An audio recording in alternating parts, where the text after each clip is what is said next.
Hi everyone. Train's on Tuesday. I'd like to do a really short video this week and just answer a question that came up regarding the quality of Bachmann, or the reputation of Bachmann in North America versus England. It has been suggested that Bachmann does not enjoy as high a reputation in North America as it does in England, and as a person that knows both markets, I would have to agree. Bachmann is relatively new in England, about 25 years, but they've been around in North America a lot longer than that. They were 30-40 years ago basically in the toy train market, along with a lot of other companies. They were producing masses of train sets and cheap cars, but when Bachmann Europe got going as quality producers, Bachmann here began to improve and get on the bandwagon. It's been a struggle for them. They have a history which most modelers are perhaps hung up on a little bit. Bachmann nowadays are producing a lot of very nice, very good quality equipment. There's the 2017 North American catalog. Now this covers G scale, O scale, N scale, HO, the Bachmann range. And there are some incredibly nice looking models in here.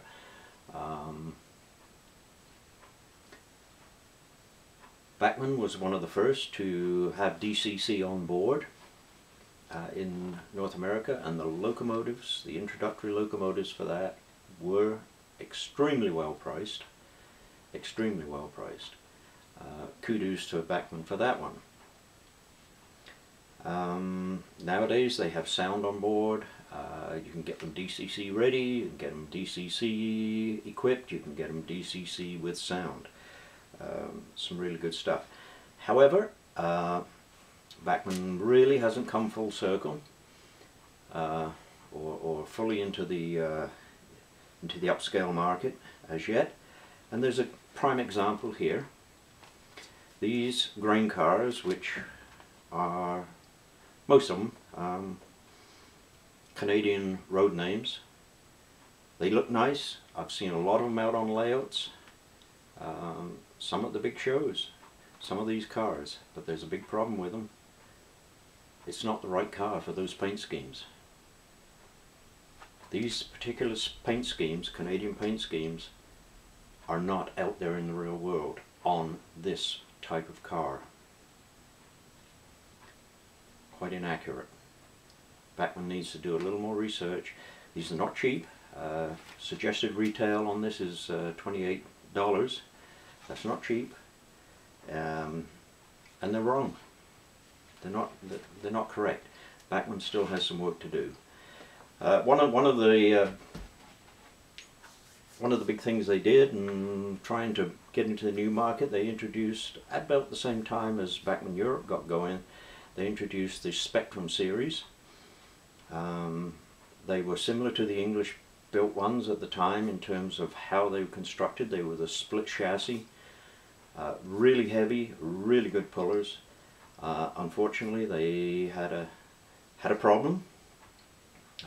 They managed to get motors that did not have any lubrication in the shaft, and the shafts chattered and slowed. Once they got warm, the engine be running around, all of a sudden it started to chatter and slow right down. And it's been a difficult problem to overcome. Normal lubricating with fine grade oils burns off, throws off, whatever. It doesn't stick, and you lubricate them and they don't it doesn't last. But I found with a heavier viscosity oil, I use gear oil, model gear oil that is. I found they do quite well, and I really like them. So I can't really do much in the way of running today because I've got about a third of the layout torn up one way or another. Uh-oh. There's a Bachmann Spectrum, and it derailed over the turnout. Two Bachmann Spectrums there, and I like them. I like them very much.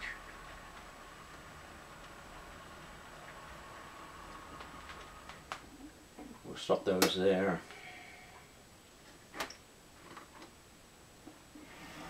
And here's another one. This is a real cutie, this little Bachmann Spectrum. My CN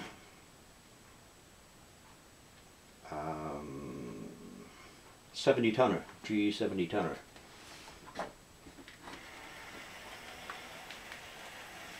we go. Should stop again there, I think. Yeah. Yeah, they do produce some good stuff. They are trying, and Bachmann has a place in the market, very, very definitely. So, I'm sure, looking at the catalogue, I'm sure we're in for good things with Bachmann. Bachmann North America will catch up to Bachmann Europe in terms of quality and reputation. So, that's my 2 cents worth. It is my opinion and my opinion only. So, enjoy your coffee, enjoy your trains, and I'll see you another time. Bye.